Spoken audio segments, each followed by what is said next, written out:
नमस्ते दोस्तों। एक बार गौतम बुद्ध अपने शिष्यों के साथ भ्रमण कर रहे थे। दिन ढलता जा रहा था। बुद्ध के शिष्य इतना चलने के कारण बहुत थक चुके थे।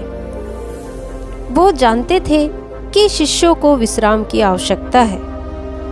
तब कुछ दूर चलने के बाद बुद्ध सभी शिष्यों को एक पेड़ के पास ले गए। वहाँ पेड़ की छांव में ठंडी हवा चल रही थी। बुद्ध ने सभी शिष्यों को वहाँ कुछ देर विश्राम करने को कहा। सभी शिष्य वहाँ बुद्ध के पास बैठ गए। तभी उनमें से एक शिष्य ने बुद्ध से पूछा, हे महात्मा, मेरे मन में एक सवाल है, आप मुझे उसका उत्तर देंगे? बुद्ध ने कहा, पूछो।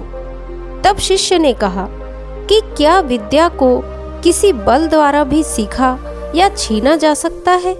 तब बुद्ध ने कहा कि नहीं, विद्या को केवल सेवा भाव से ही सीखा जा सकता है। शिष्य ने पूछा, कैसे? तब बुद्ध ने कहा कि मैं तुम्हें एक कहानी द्वारा इसे समझाने की कोशिश करता हूँ। बहुत समय पहले की बात है। एक फकीर एक जंगल में घास फूस की झोपड़ी बनाकर रहता था।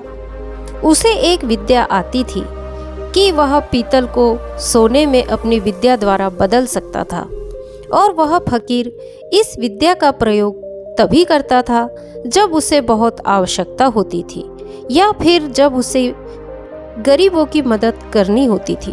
वह तभी इसका ज़्यादातर उपयोग करता था। एक दिन एक बहुत ही गरीब व्यक्ति उसके पास आया। उस व्यक्ति को अपनी बेटी का विवाह करना था, लेकिन उसके पास पैसे नहीं थे। उसने दुखी मन से ये सारी बातें फकीर को बताई। फकीर समझ गया कि यह व्यक्ति सच में बहुत गरीब है, परेशान है और इसे मदद की ज़रूरत है। तब उस फकीर ने पीतल के एक बर्तन को सोने का बनाकर उस व्यक्ति को दे दिया और कहा कि इस बर्तन को बेचकर अपनी बेटी का उसके बदले मिले पैसों से विवाह कर देना। उस व्यक्ति ने फकीर से वह सोने का बर्तन ले लिया और सोनार के पास चला गया। सुनार ने उस बर्तन को देखकर सोचा कि इस गरीब व्यक्ति के पास यह सोने का बर्तन कहाँ से आया? हो न हो यह राजा का है। और वह सुनार उस व्यक्ति को लेकर राजा के पास चला गया। राजा ने उन्हें देखकर वहाँ आने का कारण पूछा। तब उस व्यक्ति ने राजा को सब सच बता दिया। व्यक्ति की बात सुनकर उस राजा के मन में लालच आ गया। उसने उस व्यक्ति को तो छोड़ दिया, लेकिन उसने मन ही मन सोचा, क्यों न यह विद्या फकीर से सीखी जाए। और उसने सैनिक को भेजकर फकीर को बुलाने को कहा। सैनिक फकीर को लेकर आया। राजा ने फकीर से पूछा कि तुम पीतल को सोना बनाना जानते हो? फकीर ने कहा, जी राजा साहब। तब राजा ने कहा कि यह विद्या हमें भी सिखा दो। तब फकीर ने कहा कि नहीं, मैं आपको यह नहीं सिखा सकता हूँ। तब राजा ने कहा कि तुम जानते हो मैं कौन हूँ? फकीर ने कहा कि बहुत अच्छे से जानता हूँ। तब राजा फकीर से कहता है कि मैं तुम्हें 15 दिन का समय देता हूँ। यदि तुमने मुझे यह विद्या नहीं सिखाई तो तुम्हें मैं फांसी पर चढ़ा दूंगा। अब राजा प्रत्येक दिन फकीर के पास अपने एक सिपाही को भेजता था कि वह उसे विद्या सिखाएगा या नहीं, लेकिन फकीर रोज मना कर देता था। तब राजा समझ गया कि धमकी देकर या जोर जबरदस्ती से फकीर को नहीं मनाया जा सकता है। तब उसने कोई दूसरा उपाय सोचा। जब 15 दिन पूरे होने में 7 दिन बाकी थे, तब राजा रोज फकीर के पास भेष बदल कर जाता है और रोज उसकी सेवा करता। राजा ने फकीर की इतनी सेवा की कि फकीर खुश हो गया और उसने राजा से कहा, तू क्या चाहता है बता। तब उसने कहा कि आप मुझे यह विद्या सिखा दीजिए जिसमें आप पीतल को सोने में परिवर्तित कर देते हैं।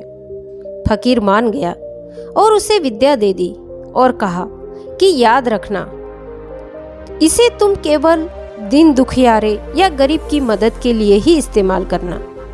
उसके बाद राजा अपने महल वापस आ गया और जब 15 दिन पूरे हो गए तब उसने फकीर को महल बुलाया और उससे कहा कि बता, तू विद्या सिखाने को तैयार है या नहीं। तब फकीर ने कहा कि नहीं। राजा ने कहा कि तुम्हें फांसी की सजा दे दी जाएगी।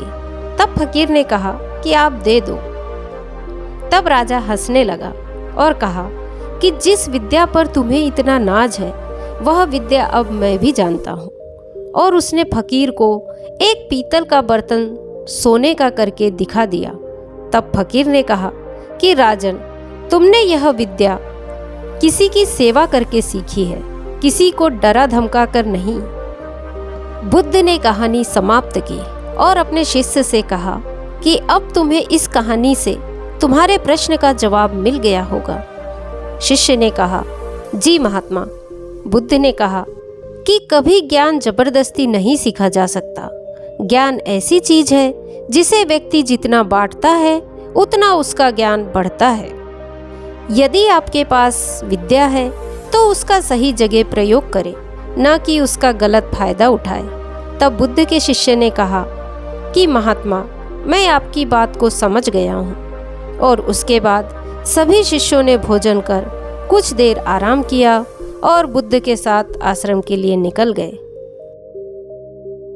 तो दोस्तों, आज की कहानी आपको कैसी लगी कमेंट करके ज़रूर बताना। और कहानी यदि पसंद आई हो तो कहानी को लाइक और शेयर भी करना और मेरे चैनल को सब्सक्राइब करना मत भूलना। नमो बुद्धाय।